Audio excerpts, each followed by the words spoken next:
Alrighty, everyone, welcome back to another episode of In Depth with David. This is NBA Finals recap number 6, where we'll be recapping the last game of the NBA Finals, Game 6 that just happened last night between the Suns and the Bucks. The Bucks came out victorious and won their first championship in 50 years. Spoiler alert, sorry if you didn't see the game, or you definitely know. If you don't know who won the finals, you've been living under a rock. But once again, I'm joined by my good friend Carter to help me recap this game. Carter, how are you doing? Doing wonderful, Davey. How are you doing? Good. So I got to say, this wasn't a lights out game in terms of awesome, efficient performances, but it was a fun game to watch because of what was on the line, what was at stake. Oh yeah, it was nice to see. Definitely refreshing, like we were saying before, like in prior podcasts, just two teams that just we're probably not going to see in the finals together for maybe another 50 years, maybe for a long time. But it's just nice to see. It was just a nice refreshment, like, I guess. Just a nice refreshment away from all the other teams we see every single year for the past, since 2015, 2014, I feel like. Right, all big market teams. It's great to see two small market teams go at it. And as ugly as that game was last night to watch statistically, you just knew both teams weren't going to give up. They were really both laying it out on the line. You could sense that both teams were pretty nervous, but oh yeah, I enjoyed watching that game, and I enjoyed watching the series as a whole. I mean, I know we both would have loved to see it go another game and go to 7, but I'm pretty satisfied with how the series went. I would put this series at the best one in 5 years since 2016 when LeBron took down Golden State. No, I definitely agree with that. When that whole Golden State and Cavs back and forth was happening, it just, after like the third time, it was just so, like, once KD joined Golden State, I just felt so like drained of watching this. I was like, the NBA just feels so boring. And then when the Raptors came in, I was like, okay, that was pretty cool. And then LeBron goes to the Lakers, and then the Lakers win in the bubble. I was like, all right, looks like we're back to LeBron era. But I mean, now this is awesome. As an NBA fan, I'm enjoying this. We'll see how long it lasts. It might not last very much longer, but I'm hoping it lasts maybe next year. Who knows? Maybe some teams might come in. Hey, appreciate the support. I agree about that whole Warriors Cavs thing real quickly. The first 2 years of that battle, like part 1 and part 2, those are pretty good. I mean, obviously nothing's going to beat LeBron's 3-1 comeback. The first year was pretty good too, even though Kyrie got hurt, and it really kind of determined. You kind of knew early on the Warriors were going to win, but the Cavaliers had them scared.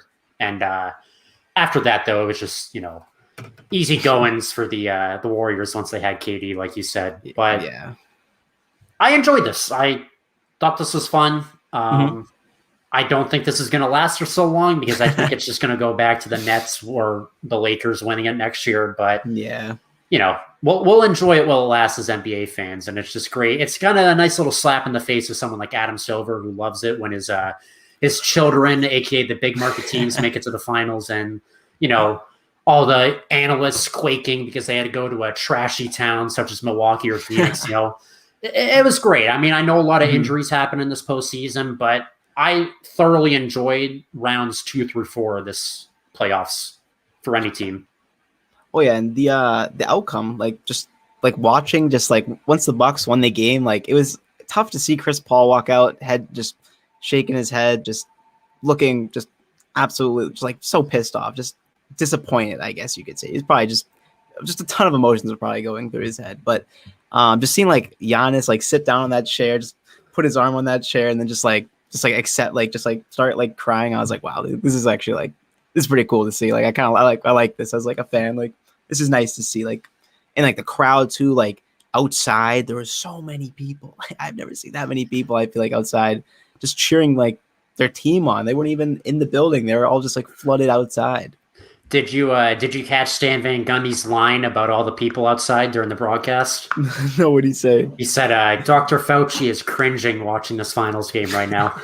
Oh my God. I saw them they were literally carrying the barricades just through the crowd, crowd surfing the barricades. That was insane. I feel so bad for everybody there. The cops and everything that were trying to work it and keep it together. They were just, unless they were having fun too. I mean, hopefully they were enjoying it too. If they're from Milwaukee, it's nice to see after 50 years.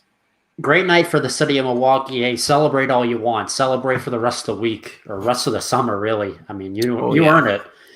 We'll talk about CP3 in a bit for sure, but we'll just get into the beginning of this game. So Scott Foster was the ref once again for this NBA Finals game, and Chris Paul has now lost 12 straight playoff games after tonight when Foster is the official or part of the officiating crew. And we saw CP3 and Scott Foster have a long talk pregame before the game started. So, oh wait, really? I actually didn't know that.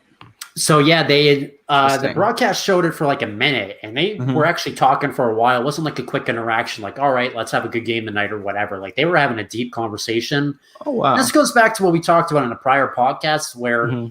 Do you think Scott Foster really has an impact on these games, or do you think it's kind of more so CP3 just being a sore loser? Or a little bit of both? I feel like it could be a little bit of both, but like I feel like Chris Paul kind of has a history, not really for being a sore loser, but more being like I don't know, he just something about him. Like I don't know, he always like taking like cheap shots on some players, like some games. Like there's just something like it could be really possible. Flopping, like just like kind of not the cleanest plays, but not dirty plays. Like just like, come on, guy, like what are you doing? Type of plays. And so I feel like it's definitely could be a mix of both. It's really coincidental though. 12 games in a row lost. Like, okay, I want to know what they talked about though. I wish they were mic'd up. I know. I want the NBA to release that mic'd up convo. That'd be amazing. That would be nice to hear because I feel like it probably consisted of just Chris Paul just ripping him a new one. Because as far as I know, I'm only familiar with their history in the last few playoff games that Paul has been with Foster, like back when he was on the Thunder last year and then the Suns this year. Yeah. So I don't know if something really bad happened, like way back when, maybe when Chris Paul was with the Rockets or the Clippers, but I just think you can only go so far in blaming the refs for the reason you're not having luck. I think it all just comes down to playing better. And I'm not saying Chris Paul had a terrible series. I mean, he did have a bad, what was it, game 4? He wasn't good. Yeah. So game 4, and we'll say game 5 a little bit too. It wasn't amazing. So, I mean, I think it's just more so him having to play better in the big moments, but it's not to knock him. He had a great run, great series, great playoff run, but again, you can't blame Scott Foster for losing 13 playoff games in a row. I just think that's more so one of those bad luck things. Like with the Red Sox not going 86 years without winning a World Series, they called it the curse of Bambino when they traded Babe Ruth. I don't think Babe Ruth is, cursing the Red Sox. It's just more so really a coincidence. Okay, yeah, that makes sense. Definitely. I wish we knew what they were talking about just so we could like try to get like an insight of like what Chris Paul thinks about it, because Chris Paul definitely probably thinks he's like Scott Foster's out to get him. And then Scott Foster, like, I just wonder what's going through his head. Like, poor dude probably just gets like hate so much, like constantly, like Chris Paul fans, Sun fans, and just anybody, like nobody likes refs, like anybody just constantly probably getting like hated on. So I'd really like to know like what they said. They better release that that audio. But what was I gonna say? Oh yeah, with Chris Paul. Last night, he played well last night, though. He played like he was hitting those mid-range shots. I feel like he just couldn't miss. When he pulled up, he just couldn't miss. Like over Giannis, over everybody. Real quick, before we talk about that, just to wrap up the whole Foster thing, what do you think a player and a ref can talk about, like without borderline like crossing a line before a game? Like I don't know. I really do. What you're saying is kind of staying with me a bit. Like I really want to know what they were talking about. Like, can you talk about like you can't just go up CP3 can't go up to Scott Foster and say like, oh, you better give me some calls tonight, Scott. And then Scott's like, sure thing, CP3. Like that's just obviously blatant rigging, but I don't know what they could talk about.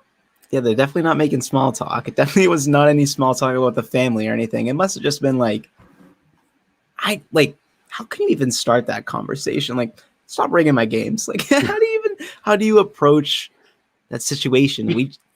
I couldn't even think of what he could say to start it out the conversation. Because if Chris Paul comes up to me and says, and I'm a ref, if I'm Scott Foster in this situation, if he comes up to me and says, yo, Scott, I've lost my last 11 playoff games when you're the ref, I'm not, let's tighten it up or something. That would make me like, I wouldn't know what to do after hearing that. I probably would walk away. I'd be like, I'm doing my job. I would just walk away. It's like it'd be like a customer telling you just like work this way, and it's like make the coffee this way, like then the way like it's just you just can't tell a person how to work their job. I mean, at the end of the day, it's like he has a job. He's trying to feed his family. He's just trying to make a living, and like he's probably not out to get him unless they have like some like vendetta against him. Like there has to be something on some personal issue. Maybe it has to be a personal issue if like they're talking for that long, and it must have been, honestly, because you can't talk about the game for that long, or else if I were the coach or like some official like anybody, I'd be like, all right, let's separate this conversation right now before this gets too far. Have you ever seen the clip of Tim Duncan getting ejected for laughing? I did. I have. When he's on that, wasn't he on the bench too? And he laughed. So the only reason I bring that up is what you were talking about like a personal vendetta between a ref and a player. Yeah. That's the only time I've seen that happen, because that ref like literally had something against Tim Duncan, Joey Crawford, that's his name, where after he ejected him, he went up to him and said, "We can fight after the game and settle this like men." A literal ref challenging a 6'10", 6'11" player to fight. Like Joey Crawford, actually, he admitted he apologized to Tim Duncan after the game, and like he said that he got therapy after this because I think he had some like problems going on or something. But like anger. That's like the most craziest thing I've ever seen. A ref challenging a player to a fight. This Especially is like Tim Duncan, a 55-year-old guy challenging like a 35-year-old to a fight. Like one of the best, like and kindest players positions. Yeah, too. Like I feel like he definitely was probably like when he tried to fight him, Tim Duncan was probably just like, okay. It's like, I'm just gonna walk away. Like he probably didn't even, or he probably just like talked to him. He was probably like, all right, why are we gonna fight? Like why? As he was walking to the tunnel, an ESPN reporter tracked him down and said, "What'd you get ejected for?" And you can see on the cameras, Tim Duncan turns around and you can see him mouth, "I have no clue. I don't know." And then he just keeps walking. Just for simply laughing. I mean, at least it's not that bad. At least Chris Paul isn't getting ejected for laughing. Right. We don't see him getting ejected from Scott Foster, so it can't be that bad. It really can't be. But going back to what you said about Chris Paul and his performance last night, he showed up for sure. He went 11 for 19, had 26 points. He did get in foul trouble with 5 personal fouls, and he only had 3 turnovers. But I thought he did his job. As you said, he was just creating his own shot. He hit those mid-range, and he showed up when they needed him. Oh, yeah, I feel like last night, your boy Devin Booker, the MVP, he got clamped up by Jrue Holiday. He got absolutely clamped up. That was one of the worst games I think we've seen from him in this series. Maybe the worst game we saw from him in this series. It was bound to happen, too. I think he only had like 4 or 6 points in the first half. And as you said, Jrue Holiday was just giving him the business. And I mean, I would say Booker's shooting like percentage throughout the playoffs was not impressive at all, but he kept on putting up 30, 40 points consistently. Oh, yeah. And I think, not to defend him or anything, because, I'm not a Booker fanboy or a Suns fan, but I just think he got gassed a little bit, honestly. Kind of like Jimmy Butler in the bubble last year after you dropped a 40-point triple-double. Like he just ran out of gas. There's only so much you can do. So what do you think would happen if they went to a game? Like, let's say they won this game. Devin Booker maybe scored 2 of those 7 3-pointers that he missed. Do you think he would have played better in Game 7, or do you think he would have just completely gassed out? That's such a tough question. I would like to think he'd play better knowing what's on the line and playing in front of the home crowd Game 7, but man, if that's another game, and then we talked about this in the last podcast, him having to go to the Olympics in a few days is on the line too. There's only so much he can do because he drops. If we're saying if he hit those 2 3-pointers and he drops 25, he scored 42, 40, and 25 in back-to-back games. He's bound to get gassed. Yeah, it's about time he got gassed. But then if you think about it though, Giannis, his whole knee situation. I mean, we thought he was going to be out it looked like he was going to be out for the rest of the playoffs. And then all of a sudden, he's playing Game 1. He's dropping 40 points, just dropped 50 points. Like he's like, if you compare it in that sense, it's like Giannis is like so far beyond Devin Booker. I feel like it's like Devin Booker still has a lot of work to do. I wonder if someone went on like GoFundMe and donated their knee to Giannis because he did not look like the slightest injured this whole series. That thing is still so weird to me, and people forget that how before Game 1 he was doubtful, and he just he became like, and then once he was deemed available for that game and for the rest of the series, he just seemed like he didn't miss a step at all. There was one moment last night where he grabbed his back for a second. It looked like something might be bothering him, but for the most part, he seems healthy the whole series, which is just crazy to me. Yeah, it was like everybody was saying he wasn't going to play Game 1. Like, it was literally like everybody's like, all right, he's probably not going to play Game 1. He might not play Game 2, but he'll definitely play Game 3. Like, that was most people's mindsets. And then all of a sudden, he's playing Game 1, and then it's just the face of the NBA.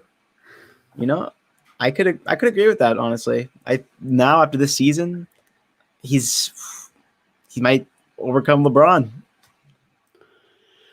I think so. I mean, I think he's marketable after this for sure. Yeah. What he was able to accomplish is great. He's a fun guy. Shout out Kawhi Leonard. He he's fun to watch. A lot of people hate his play style, but he's kind of like turned back the clock a bit in terms of bringing the defensive intensity, not relying on a perimeter shot, free throws, or like a jumper to succeed in the league. And, what he was able to accomplish a bleat, he had a little bit of a Mickey Mouse run facing some injured teams, but I think he had a great run this year, and he finally got it done. And as we were talking about before the podcast, Carter, what he's accomplished by the age of 26 is ridiculous. 2 NBA MVPs, 1 NBA championship with a finals MVP, and also defensive player of the year, 6-time All-Star, I think. I mean, that's just crazy. Yeah. And he's only just beginning. Like, some NBA players, like, say their prime is like 20, 28, 29, and he's not even there yet. Like, this is just the beginning for him. Like, this just opened so many doors for him to just keep just progressing in his abilities and everything. Like, and his free throws last night. Let's read the comment first. I saw you put it on the screen. Giannis is better than LeBron. What do you think? Right now, not right all time. Like today, so right now, today. So definitely not all time, but today there's a case to be made for it. But I would probably still give the slight edge to LeBron because I think his IQ is just a lot better. He's a lot more of a playmaker, and he's just a more complete player than Giannis. Still versus age 36 versus age 26 for Giannis, but you could make a case for that. I just need to see more from Giannis. Like, he needs to be, instead of just a one-tool player, he needs to have all 5 tools. Yeah, I feel like LeBron really wasn't like 100% in this playoffs either. Like, I feel like LeBron wasn't LeBron in this playoffs, like how we usually see him. So, like, if LeBron comes back next season just like fully healthy and everything, I mean, I don't know. You can't stop LeBron. I mean, it's LeBron, It's like Tom Brady, aged like fine wine, honestly. Yeah. I think LeBron's going to be good until probably 40, or really until he decides to retire, because I don't think he'll play past 40. So when he decides to hang it up, I think LeBron's going to be a pretty solid player until then. I don't think he'll be as dominant as he once was, and that's kind of a no-brainer to assume that, because you can't really put the pressure on anyone to be dominant. The same dominant player that they were age 26 at the ages of 37, 38, 39. But yeah, I think he's still going to be very solid. Oh yeah, definitely, for sure. Bucks and 6, baby. Neither of us saw it coming. Nope, I did not predict that. What's going on, Michael? How are you doing? I did not expect that, though. I really did not. I was saying Suns in 5, and I just feel stupid for looking back. I'm like, wow, it seems so naive. I didn't even put into consideration that Giannis was this good. Like, I just thought he was hurt. I really thought he was hurt, and that's why I thought the Suns had the biggest advantage, but I guess he's not hurt. I think it just came down to them wanting it more. Like I also told you before this podcast, before we went live, it speaks to just how much heart determines who wants to win it more. And that's not saying the Suns also didn't want it. They clearly did, but I just think the Suns had such a better team. They had way more depth, and Giannis was on a mission. He really was. This game 6 was literally the textbook definition of carrying a team on your back. He dropped 50. He didn't really get much contributions from other players. People, I heard it. Chris Middleton dropped 16, Bobby Portis 16, Drew Holiday 11. But they all had their struggling moments the whole night, where Giannis, from the get-go in this series and in that game last night, was literally able to do whatever he wanted. So I think Giannis was able. What Giannis did just gave me goosebumps in this playoff run, honestly, because you could look at a team like Dirk, and people are comparing this to when Dirk won the championship. But Dirk got contributions, even though he was the only All-Star on that team. Dirk got contributions in that Miami Finals from Jason Terry, Jason Kidd, and JJ Barea as well. Whereas Giannis, everyone around him had an off night in this finals series, whereas Giannis was consistent the whole way through. So impressive. Yeah, he didn't have a single bad game. It was like he only got better each time. I felt like free throw wise, he actually shot a 3-pointer last night, but 3-pointers, I don't know if free throw wise, I don't know if it was because it was a home crowd, but it was like he only missed 2. He missed 2 free throws compared to like I can't know the exact numbers off the top of my head from like the first few games, but it's only gone up since then. What does it say? And I completely agree with this, Adam. He's very humble. Like, you can't hate Giannis. Very humble beginnings. Came from nothing in Greece. He used to run when he first got drafted by the Bucks. He used to have to run to the games from his house because he couldn't afford a taxi. He couldn't even afford a taxi as an NBA player. And then someone knew who he was and drove him to games. And he improves his game so much over the course of his career. He earns $250 million contract, stays loyal to the team that drafted him and took a chance on him at pick 15. When everyone said he should have joined the Lakers, took the easy way out with a super team. And he didn't have to do that. And he's very humble. There's a great quote he had about talking about ego, where if you focus on the past, that's tending to your ego, whereas he's just focused on the present and the future. Definitely Google that. I mean, he has a great head on his shoulders. And just as you said also in this follow-up comment, excellent role model kids, very involved in charity, loves his family, loves his son.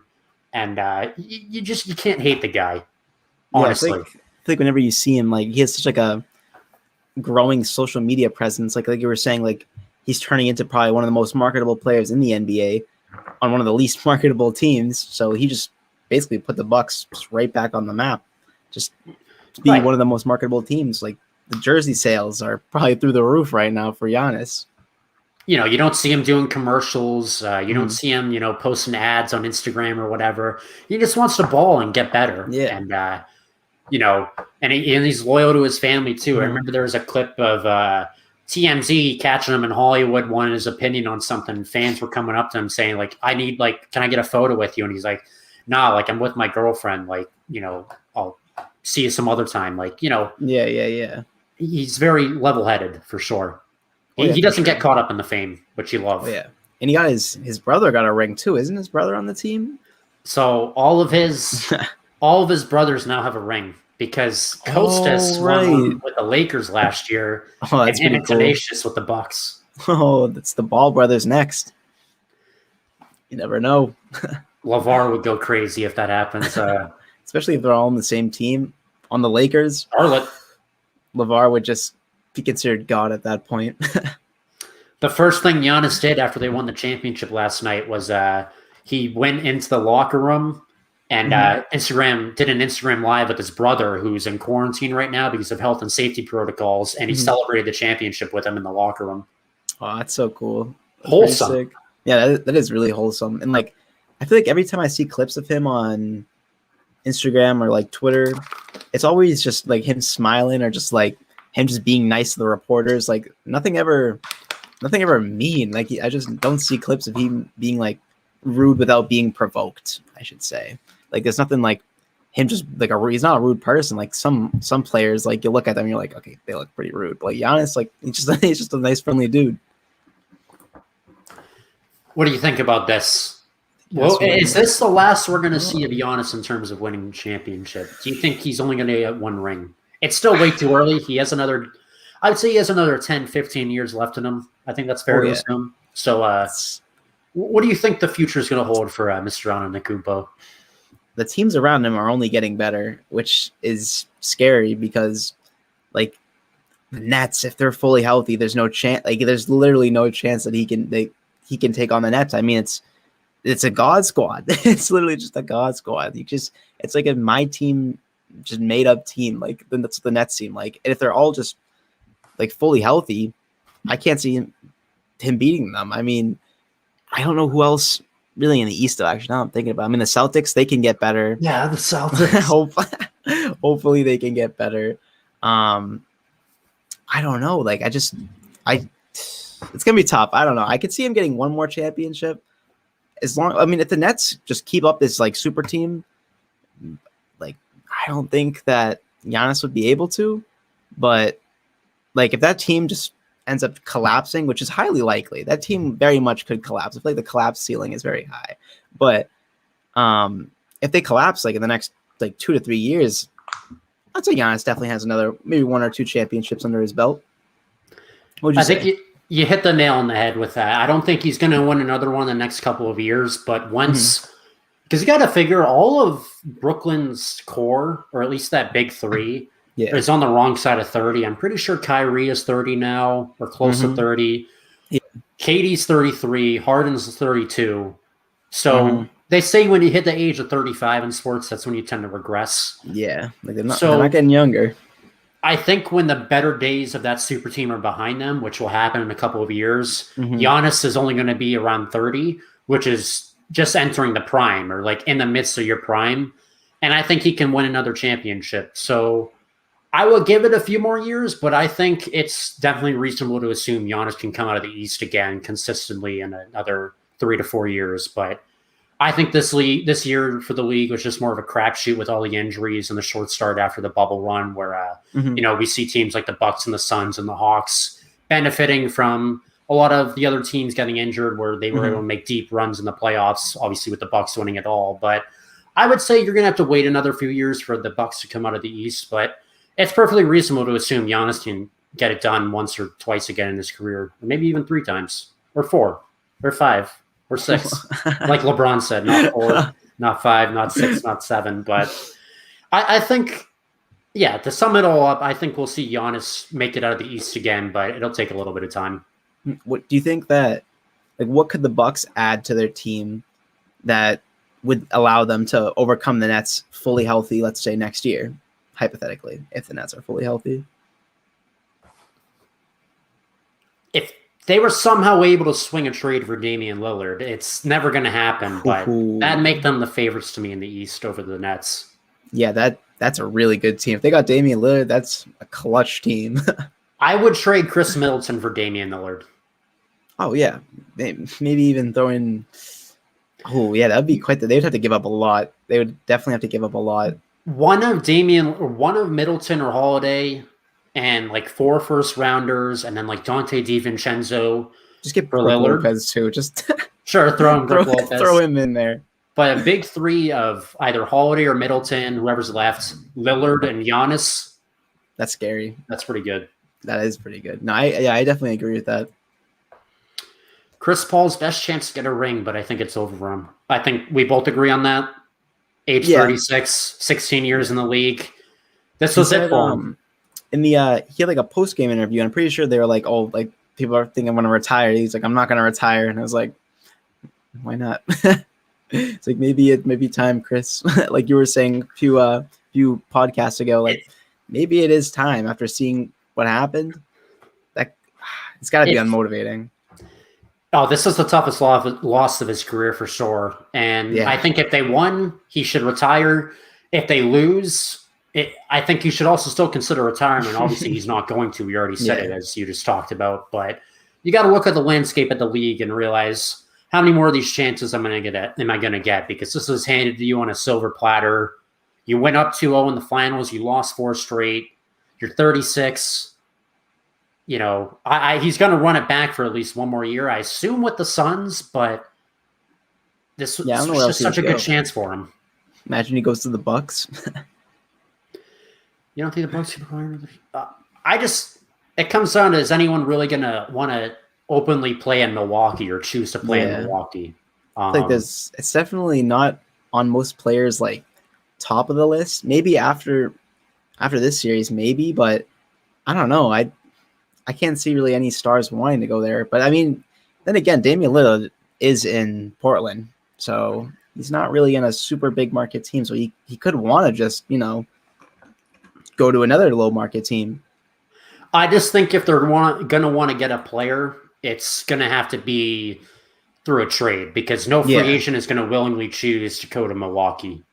And that's nothing against Milwaukee. I'm sure it's a great place. Never been there. We talked about this in the last podcast, but I think maybe what people watched what just happened in the playoffs and are maybe a little bit more encouraged or intrigued to go to Milwaukee, but people want to go to the LAs or even Boston. I mean, Boston's not like the greatest place to live in terms of like, year-round weather and like the clientele because, we're kind of considered a rude part of the world, but so. People love the sports history and people prioritize that for the reasons for signing with us. So that's just the thinking, Adam. Mm-hmm. Makes sense. So, we'll go back to what you were just talking about before that, about Chris Paul. Like, what do you think's next for him? Because you said you think he's just going to run it back with Phoenix. I agree with that. I feel like he's definitely going to run it back with Phoenix because I just can't think of what else like he can do. Like, where can he go that would really want him either? Like, I feel like most teams would probably see like what happened and be like, all right, you're a choke artist. We don't really want you, It's funny you brought that up because a report came out today. Mm-hmm. One day, the first day of the offseason, the very first day the season's over, a report already came out saying the Lakers are eyeing a sign and trade for Chris Paul. Because LeBron wants scraps. They love to. LeBron wants his best friend, his kid's godfather on the team with him. I don't blame him. Yeah, can you blame him? I feel like that. Yeah, at that age too. Like you guys are both mid 30, like 35. Are they both 35, 36? LeBron, they're both 36, and I'm probably going to eat my words in a year if this actually happens, but I'm not scared of that big three. 2 36-year-old men in AD who can't stay healthy for a whole season. Come on, is that going to get it done? On paper, that's scary though. If you looked at that on paper, those three names, you'd be like, "Yikes!" That's okay. Yeah, that's fair. I don't want to be like, I don't want this to be like a meme in a year or show up on like freezing cold takes. So you're right. On paper, they are 3 good players. If they can stay healthy, they'll probably get it done. Or I would expect them to at least come out of the West. But I think Chris Paul just is going to look at this team and realize that he has unfinished business, and he doesn't seem like the guy to take I can't think of what I'm going to say. The words, the easy way out. Thank you. Yes, that's exactly what I was thinking. He doesn't seem like the type of guy that would do that. But I mean, LeBron could just convince him. I mean, they are like both just some family dudes. They're friends. I mean, I feel like they would probably enjoy it. Chris Paul would definitely enjoy being on that team, probably more than the Suns. Just being with your friends, I mean, unless I don't know. And have we seen like Chris Paul and LeBron like did they play together in the Olympics at any year? 2012, I think they played together. 2012. So maybe I have to watch some highlights or something, see how they played together. Friends love to play together. Play together. I can't talk for some reason. This always happens. I'm so bad at pronunciating, but. That's exactly why Kevin Durant joined the Warriors, because you know what happened right after the Warriors blew Game 7, Carter, in 2016? What happened? Draymond Green went to his phone and FaceTimed Kevin Durant and said, "We need you." And he was like, "All right, I'm on the way." That just speaks to how important it is to sometimes network your way around the NBA and be friends with these players, because you never know when they're going to be free agents and they might consider playing with you. Because Draymond and KD had a great relationship. And as soon as they lost Game 7, people give Draymond crap and like hate him and say like he's not a big part of the Warriors core and he's overrated. But Warriors fans, you probably already realized this, but he is probably the main reason why KD signed with your team. Oh yeah, definitely. He definitely just was like Golden State's like recruiter. Like he was in charge of recruiting, like how LeBron is probably in charge of recruiting on every single team he's on. Like it's weird that Draymond was in charge of that. Like you would think that Curry would be the one to reach out to KD, like, all right, let's go. But it was Draymond. Like, it's kind of weird to think about. So that's all that LeBron has to do to Chris Paul is he probably already FaceTimed him to like cheer him up or whatever. And all he needs to do is just say, tough loss, but hey, we'd get it done if you were on the Lakers. Wink, wink, nudge, nudge. Wait, the contract's up this year, right? Like he's going to be a free agent? So technically he has a player option, but everyone's saying he's going to decline it. And he's going to seek a 3-year, $100 million contract. So it's $33 million a year. That would pay him he'd be making $33 million a year until he's like 39 or 40. The problem is the Lakers don't have the cap space to give him that money. Do you think is he worth that money? Do you think? No, I would not pay someone past the age 35 that money. That's just ridiculous. But it's like a liability just waiting to happen. In sports, though, if you want to keep big players or key players, you kind of have to open up your wallets a bit for them, no matter how old they are or how good they are. So if he's willing to take a pay cut, I bet he'll be in. I would not be surprised to see him in the purple and gold next year. But Safe ups the check for him. Right. And I would predict him being back with Phoenix next year because he gets to be back in a team that took a NBA final series to 6 games, and he's also going to get that bag because he can get a 3 or $100 million deal with Phoenix. So why not re-up with them and just try this again? Oh yeah, for sure, definitely. They have the Suns. They're a great young team. Like they're probably. I don't know if do you think they have like the most potential out of any of the teams? Like let's say all like the young players being like their careers in the future. Do you think they have the most potential as one like a young team? Out of the Western Conference or just in general, the whole NBA? Out of the Western Conference, I'd say. So out of the Western Conference, I think the Nuggets have the most potential when healthy because you got players like Murray and Jokic, Michael Porter Jr., someone like Bol too. Oh yeah, Bol. We need to see Bol. We need to see Barton. Unleash. I mean, when they're healthy, team, yeah. For sure. I mean, they just went to the Western Conference Finals last year in the bubble. Jokic was able to take this team to the second round this year after Murray went down with a torn ACL. So I think they're almost there, and I think they're only going to get better. I would put the Nuggets for sure as the team that probably has the most potential and the brightest future in terms of the Western Conference. But sure, the Suns are going to be up there. I'm definitely want to put them in this category a year ago before acquiring CP3. But I think CP3 did so much just to change the culture and help these young players like DeAndre Ayton, Devin Booker, Mikal Bridges grow that even if he's not with the team much longer, I think they're going to be able to learn so much from this run and be able to improve as a team. And their young guys are only going to get better because of their experiences with CP3. Yeah, Chris Paul's impact on them definitely. I mean, they wouldn't have gotten that from anyone else. Like, there's no veteran like Chris Paul that could have taught them the knowledge that Chris Paul probably taught them. And I mean, although he chokes in the finals and Torres were choking in the finals, or sorry, not the finals. I mean, now the finals, but in the playoffs in general, it's still he's a veteran. You can't get the type of advice from most people. People haven't done what Chris Paul has done.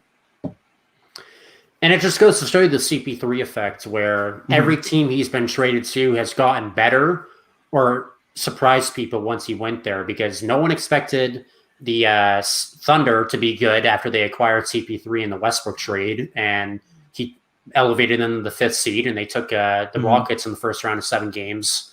When he went to the Clippers, they had multiple runs to the second round. Yeah, they couldn't make it to the Western Conference Finals, but he was able to improve their records every year statistically and some decent playoff success.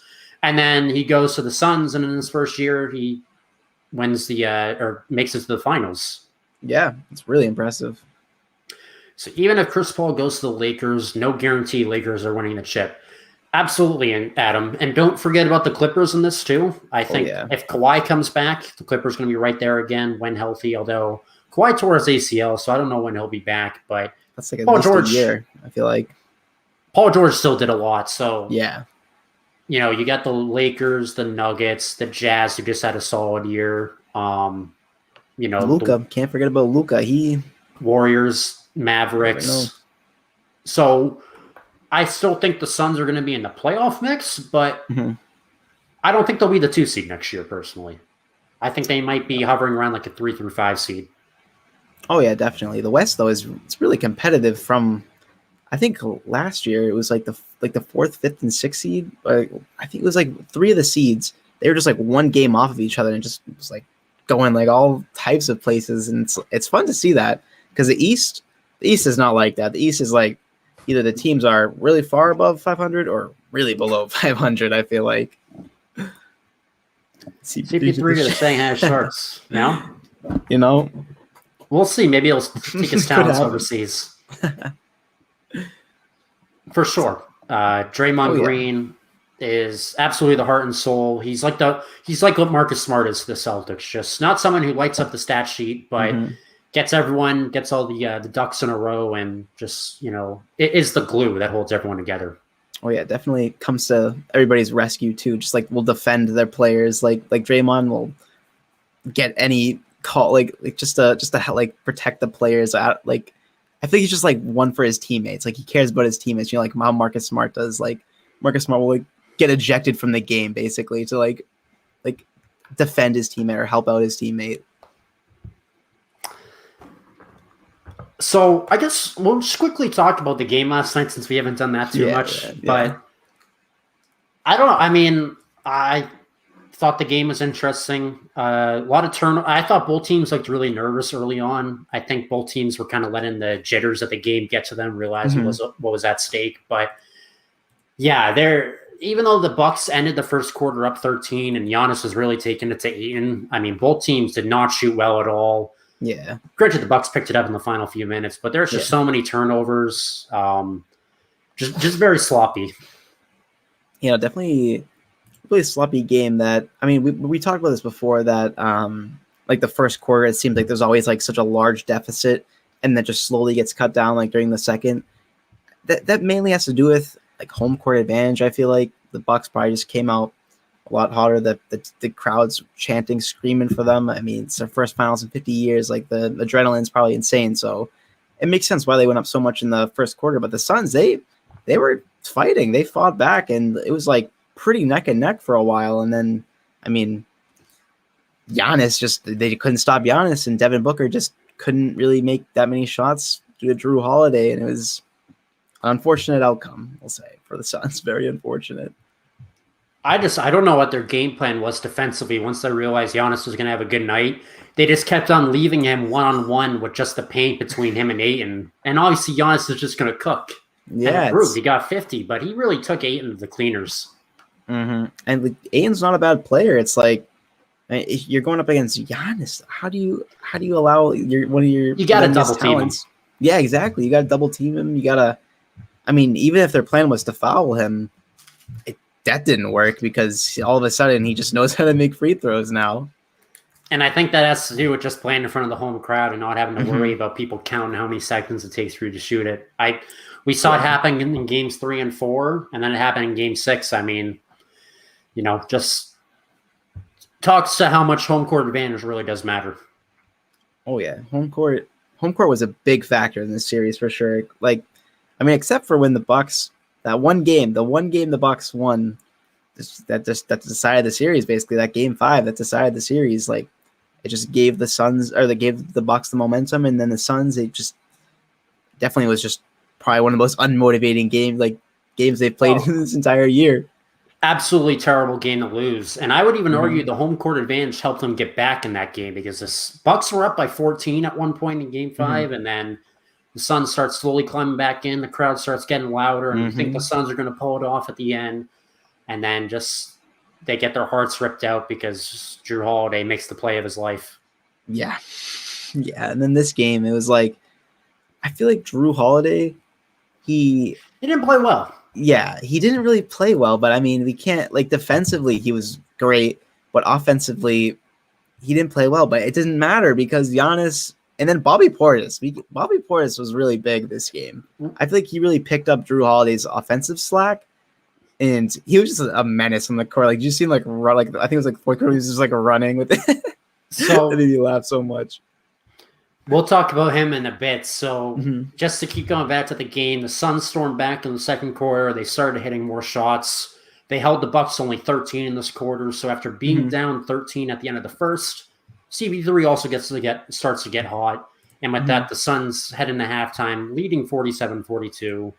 So that just speaks to what you were saying, how early leads don't matter. Yeah. Like, it's just, you could be leading by 20 after 1, but there's still 36 minutes left to play, and a lot could happen. Yeah, that's exactly what transpired. I will take a quick second to answer this. So what will it take for the Celtics to win a championship? I think the Celtics are missing a point guard and a center. Would you entertain Lonzo Ball to the Celtics? That would be nice. I'll let you go first. I love Lonzo Ball as a player. I feel like he's only getting better and better each year. Like, I mean, Would you say he was disappointing when he came into the league? I feel like there was just too much hype around him that you just can't live up to that type of hype. That type of hype. It was like a Magic Johnson hype. People were calling him the next Magic Johnson. And it's like, how can you possibly live up to that hype? And I think that had to do with his dad a bit hyping him up too much. He deserved to be a lottery pick, but not the number 2 pick. He got better this year in New Orleans. He developed more of a jumper, became a better facilitator. I know a lot of Celtics fans are pushing for us to, go after him and pursue him. But here's the thing I have with getting Lonzo is if you acquire Lonzo, you're going to have to sacrifice. You're going to have to live with the fact that he's not going to produce more than 10 to 15 points per game for you. Yeah, he's a pass first. Instead, with Kemba, you could rely on him giving you 20, 25 a night and then not needing as much scoring from Tatum and Jaylen Brown. If we get Lonzo and still have the Jays are both going to have to put up 25 to 30 for us to really consistently win because Lonzo's only going to put up 10 to 15. Lonzo's a great facilitator, and he's going to be a lot cheaper than someone like Kemba was, where he's probably going to only ask for $15 million a year. But I think it's a great fit. I just don't think it's a winning acquisition to make for the Celtics. And in terms for what it will take for the Celtics to win a championship, I think this is going to be a couple-year retool where we're going to really need to work on building some depth on our bench this offseason, maybe just getting some diamonds in the rough. Re-signing Evan Fournier is definitely a must. He's a big leader on the bench. But I think we're going to need to find some team-friendly contracts or acquire some players who are diamonds in the rough and then just build up that bench. And then maybe wait until next offseason to go after Bradley Beal and just, really take off after that. But the Celtics are not winning anytime soon. It's going to take a couple of years. But as much as I hate to say it, we just, as Celtics fans, like it's been the last 14, 15 years, we just got to be patient for Banner 18. Yeah, I feel like the Celtics are they're really in a tough, middle of the East spot. They're just going to be the 4th, 5th seed, hopefully not the 6th seed. They're just going to be stuck at that 4th, 5th, 6th seed spot for a few years until they can acquire. I feel like they need a superstar. Jason Tatum, he's on his way to becoming a superstar, but he's not a superstar. I feel like they need, they would absolutely benefit from getting Damian Lillard. They would that would push them right to the top of the East with the Nets and the Bucks. Could even give them the 2nd seed over the Bucks by a game or two. If, everything all goes well, no injuries. Cross your fingers, no injuries. And I don't know. Do you think the Celtics could acquire Damian Lillard? I don't think it'll happen since Lillard just came out a few days ago and said he doesn't want to be traded from Portland. But I'd completely be open to the idea. If we would definitely have to give up Jaylen Brown. Which would be a tough pill to swallow. But that'd be tough. A duo of Tatum and Lillard as a twosome in the East, I think that's tough to beat. But I think the main priority for Brad Stevens this offseason is just addressing the bench because the bench was just awful last season. I think the Celtics are finally waking up and realizing you can't rely on a bunch of rookies to just run your bench. You need seasoned veterans there. So, again, I don't see us acquiring a star through trade. I would love bringing Bradley Beal here in free agency because that would cost us nothing. And a big 3 of Beal, Brown, and Tatum. It's pretty solid. But I think this offseason, again, just focus on the bench, get more depth, and just really wait until next summer to really make a splash to try and get back into contention quickly. Oh, yeah, for sure. And definitely, have they got a new coach yet? Because Brad Stevens... Udoka. Wait, what's his name? Ime Udoka. He was assistant coach for Brooklyn last year. And okay.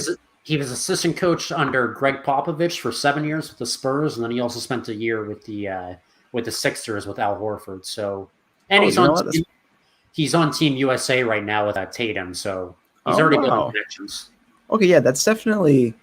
I don't know. I feel like Brad Stevens. I don't know. I don't like to blame the coach most of the time, but I feel like he was kind of slipping. I feel like just a little bit. I feel like his coaching was just getting worse and worse each year. He just lost control of the locker room. No one wanted to listen to him. The Jays completely tuned him out last year. They, They just wanted to do their own thing. And it's unfortunate because Brad's a great head coach. Yeah, but, he was good.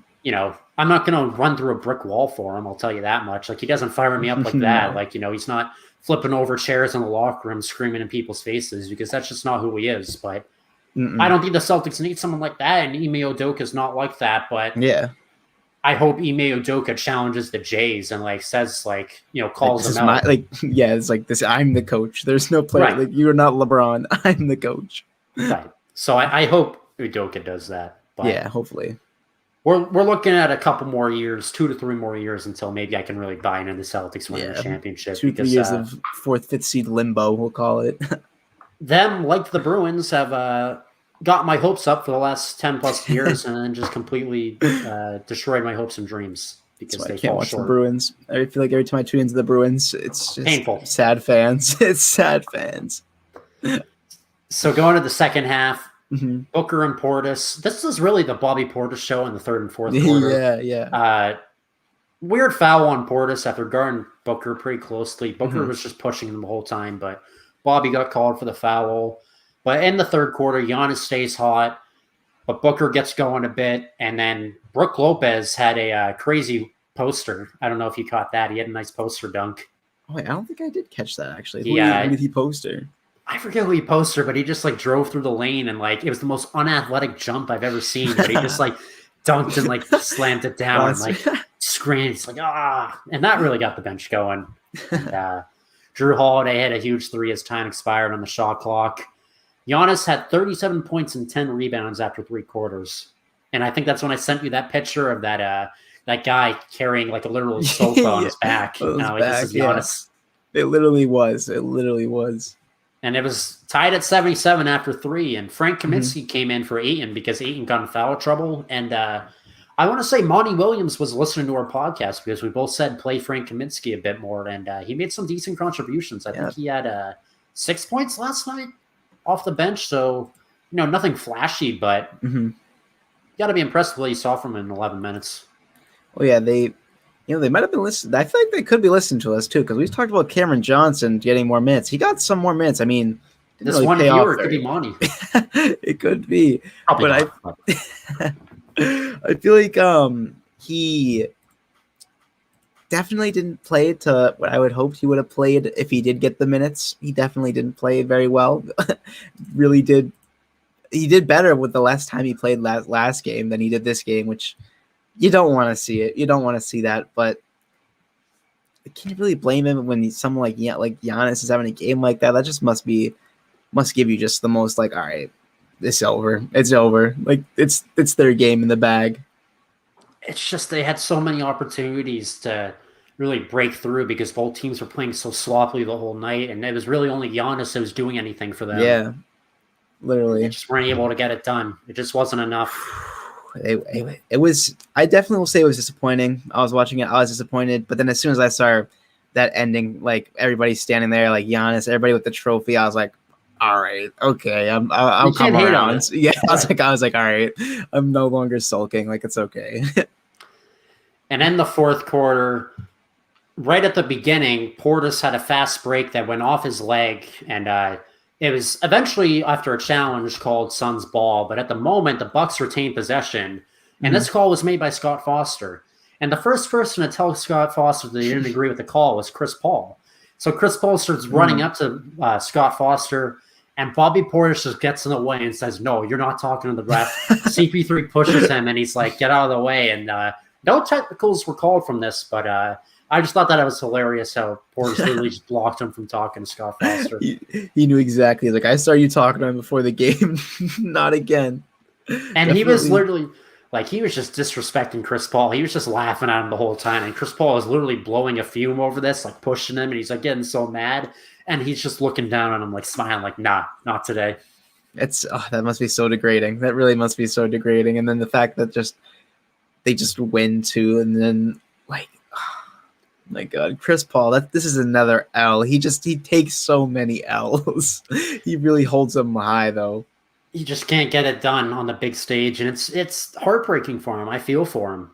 I'm not a big fan of the guy. I'm more of a Rondo person, but you got to feel for someone like that who's dedicated so much time to the sport. not only just in the NBA, but his whole life. I mean, he's probably going on playing the sport for like 25, 30 years. So more than half his life, which is insane thinking about it. Yeah, definitely. It's tough. I mean, that's it. It's really just tough. You just got to come back, I guess. I mean, I would say like if he was younger, I'd say just like keep getting better, but it's Chris Paul. Like, I mean, you can't just get back in the gym and get better. That's it. That's it, really. And then speaking about Bobby Portis again, he had a dumb technical foul later in the fourth quarter. He played excellent defense on Jay Crowder, but he got called for the foul. I think this is what you were talking about a few minutes ago, where he started running down the court, and he was clearly angry. But this was just so stupid of him to do. And I think Budenholzer, actually the coach of the Bucks, was yelling at him when he did this because it was just a dumb technical to take. You're trying to win an NBA Finals, and you give up free points like that. You can't do that. And Chris Middleton let him know. But as someone watching the game, I'm sure you can also agree with this. That was pretty hilarious to see.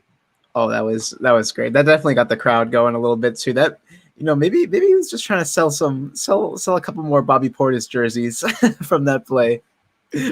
He had a decent series off the bench. I mean, he had 16 in this clinching game. He had 14 in another one, I think. So he had an impact for sure. I just knew as soon as he did that, like, not that I was rooting for either team, but you see Portis running down, and I'm just like, Bobby, stop. You're going to get a technical. And then I hear the whistle in the background. I'm like, you idiot. And then he just turns around, and I was like, come on, you can't.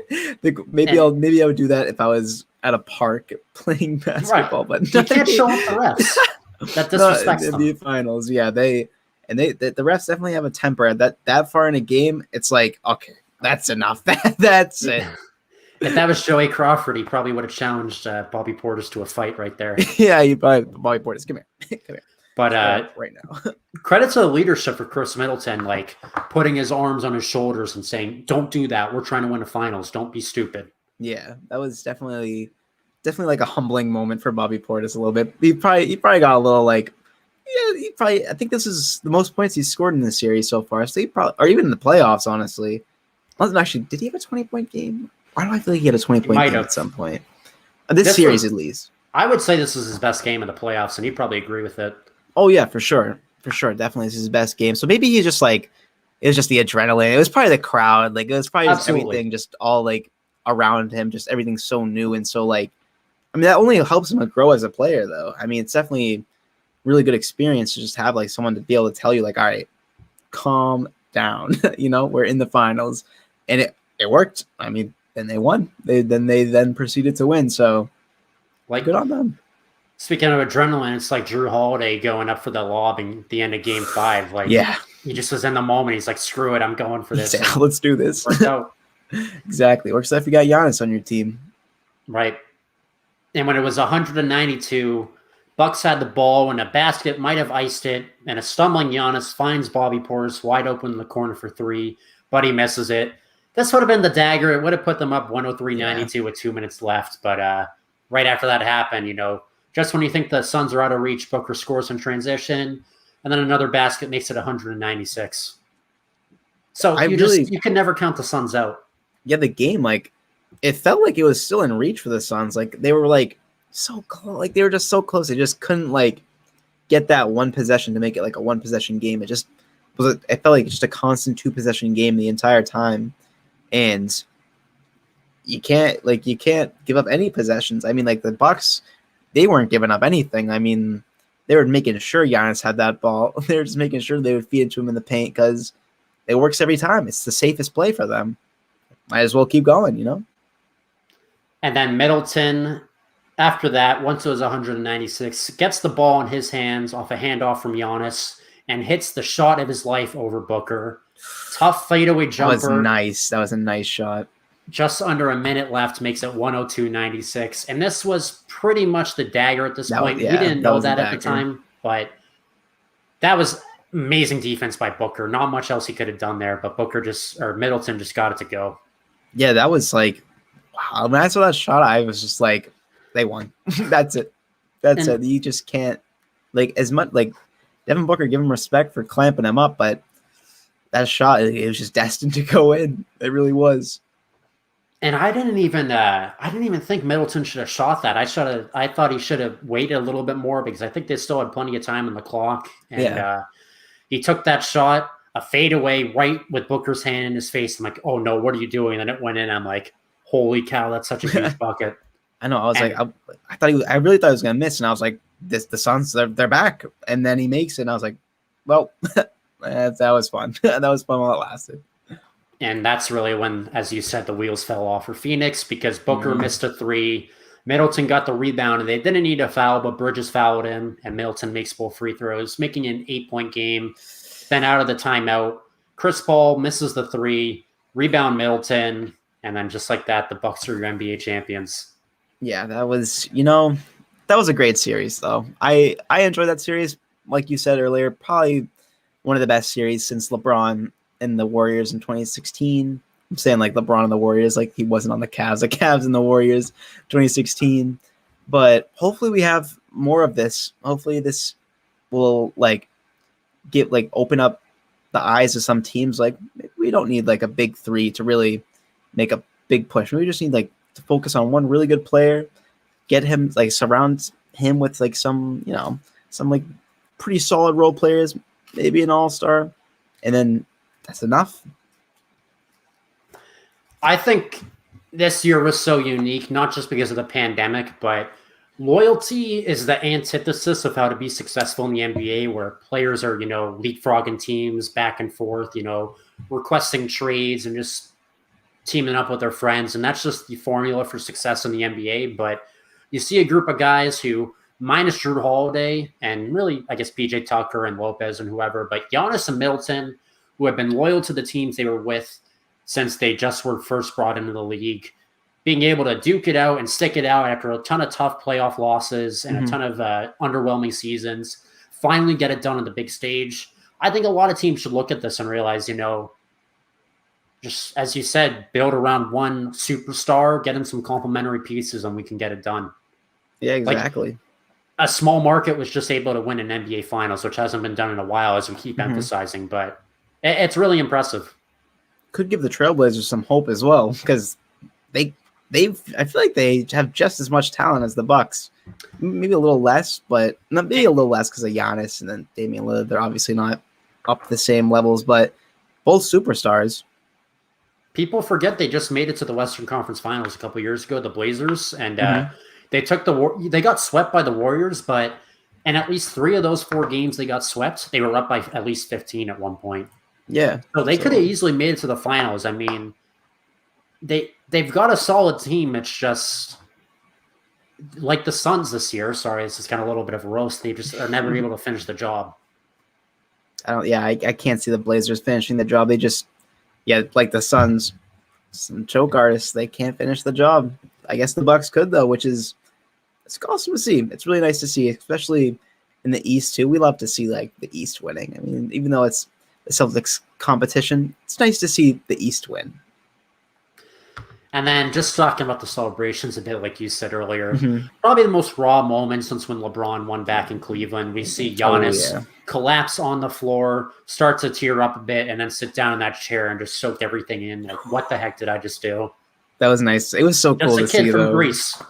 Exactly. It was just it was a feel good moment. It was just like a solid sports feel good moment, like textbook feel good.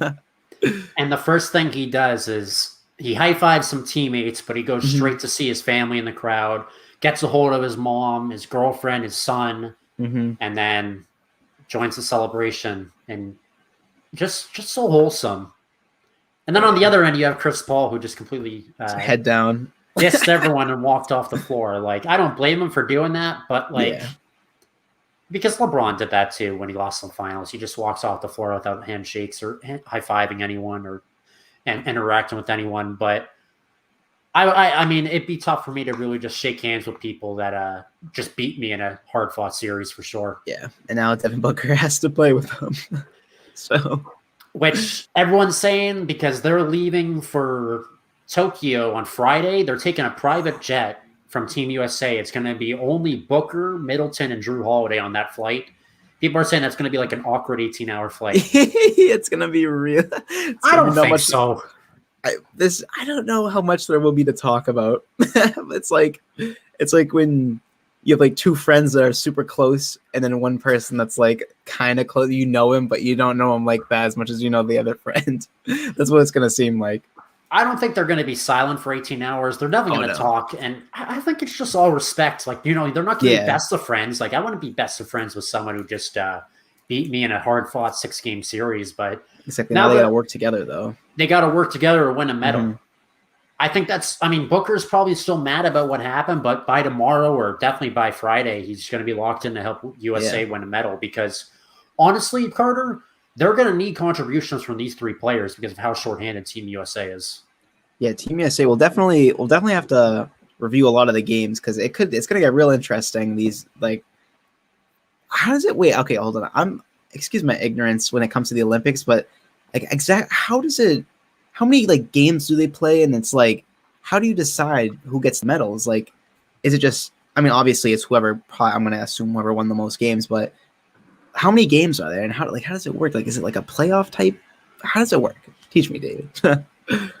So I'm not as educated on this too, but it seems like there's a lot of like placement games, like 5 placement games, and then after that, that's kind of like college football where your record determines what medal you can win. So like, if USA finishes like 2 and 3 in the playing game, like they'd be eligible for maybe like the bronze medal, I guess, and that's the highest they could get.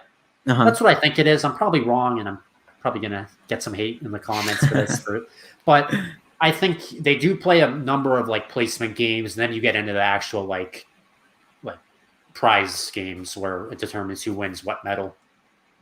Oh, okay, that makes sense. So yeah, no, they definitely need the U.S. is gonna need a lot of help from Devin Booker.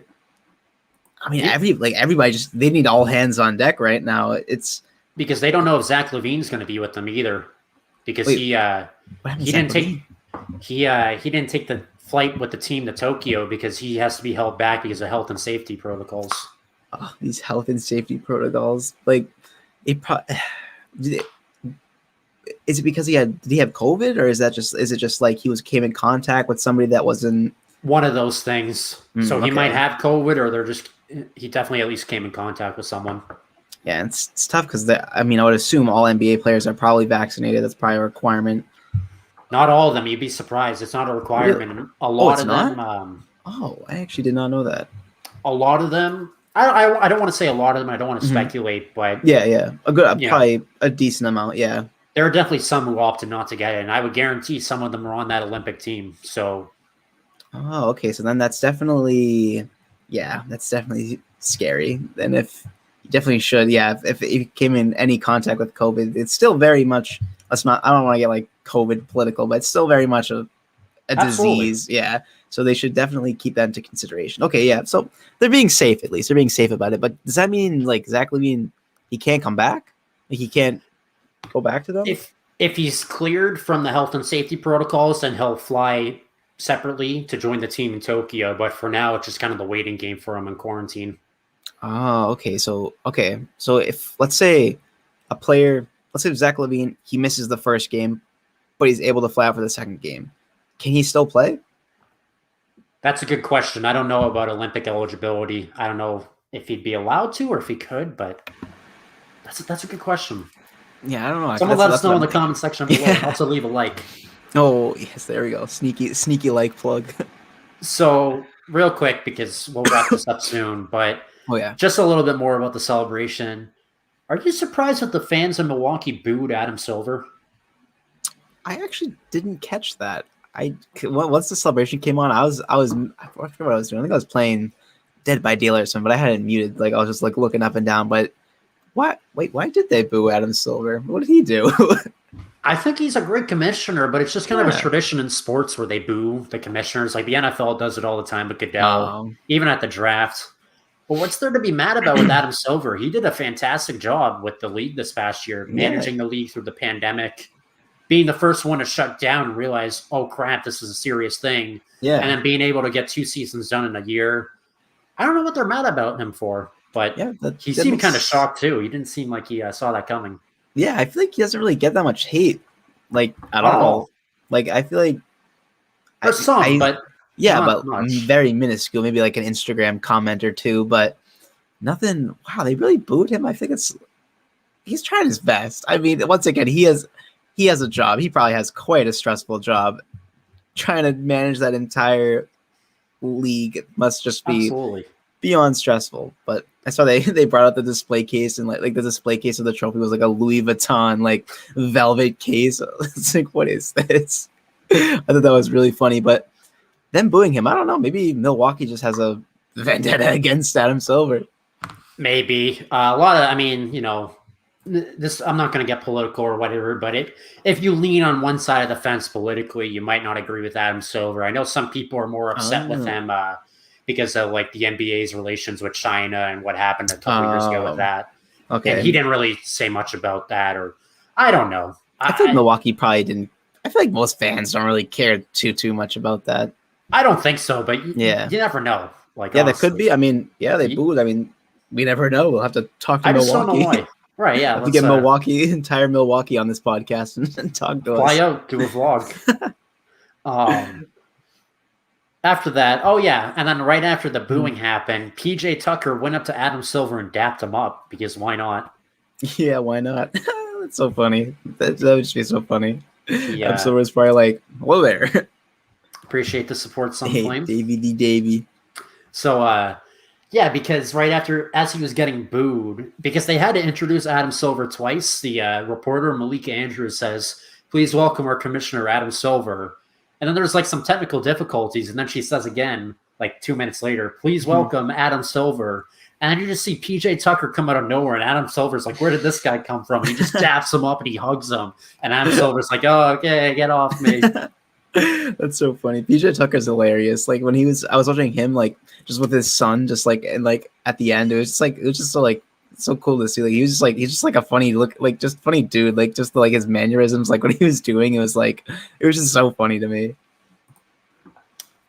You must listen to this. This will be up on YouTube in a few minutes. You can watch the whole thing in past time and leave a like and leave a comment. Exactly. And selfish little plugs. Olympic podcast potentially coming soon as well. And then after that, so they interview all the players and they interviewed Giannis, Chris Middleton, the coach, the owner. Then they interview Drew Holiday, and Bobby Portis comes out of nowhere and just hugs Drew Holiday while he's getting interviewed. And Drew Holiday was just done speaking, so he hands the mic to Bobby Portis because when they're going through the list of players to interview after the game, they really want to interview Bobby Portis. Yeah, it's their main priority. And Malika, they clearly didn't want to interview him or didn't expect to interview him. So Malika Andrews, just fantastic job asking a question like right on the spot. The cliche one, it was like, what does this championship mean to you? Like, where are you going after this? It's like, it was just so weird seeing him pop up out of nowhere, and you can tell they clearly didn't want to interview him or didn't expect to, but they had to. And Drew Holiday just handed him the mic. He's like, they probably do not. That's why like the last thing they want to do is answer questions. They just want to like celebrate. They're probably like, all right, that's it for me. You could have asked the questions before the game. It's time to celebrate. The champagne. Exactly. Onto the champagne. Let's get to the locker room. I don't blame him. I don't blame him. I just thought it's hilarious how like they clearly didn't expect to interview Portis, and he just comes out of nowhere, and she's like, "All right, well, he has the mic now. I got to give him a question." It's like, well, hello there, Bobby. Everyone else got like 4 questions, and Bobby gets 1, and they're like, "Okay, get out of here." Okay, later, Bob. And just like that, the Bucks celebration commences, and they have a parade coming up tomorrow. That's cool. Some people are saying that the bus might not even be able to move because the fans down there are crazy in the streets. So, for sure. Can't wait to see the highlights of that. I hope it's like when Brady won in Tampa, when just him throwing the trophy across the boat. I just hope we see some funny things like that. Brady was drinking a lot of water that day too. Oh yes, he was quite hyped up on water. Giannis might be doing the same.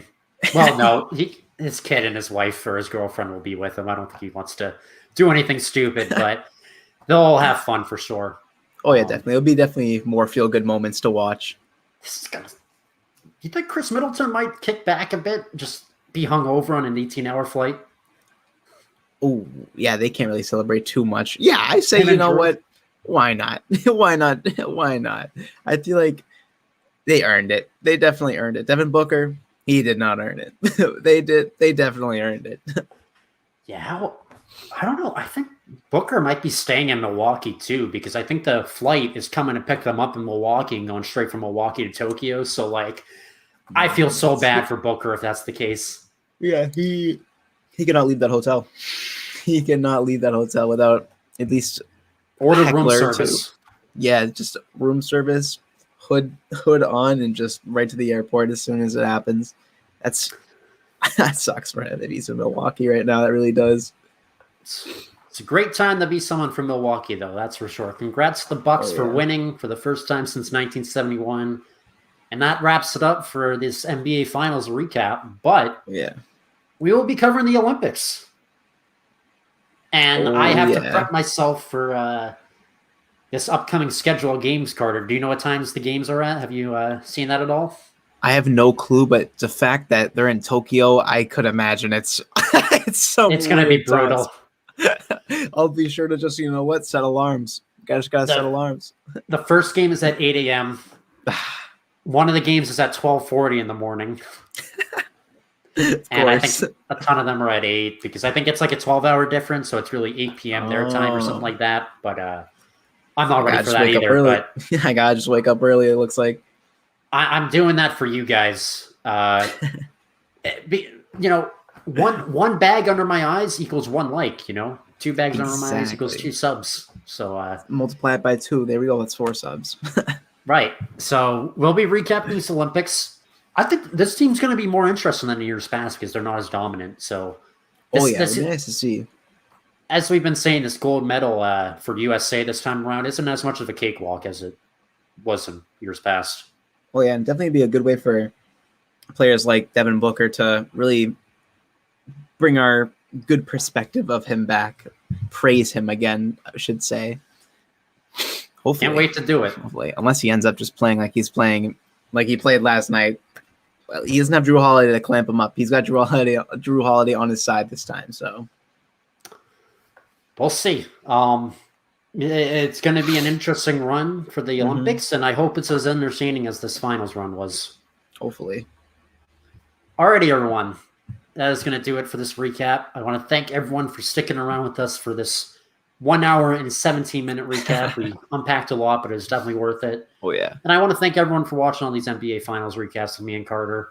If you like these, make sure to hit that like button, that subscribe button.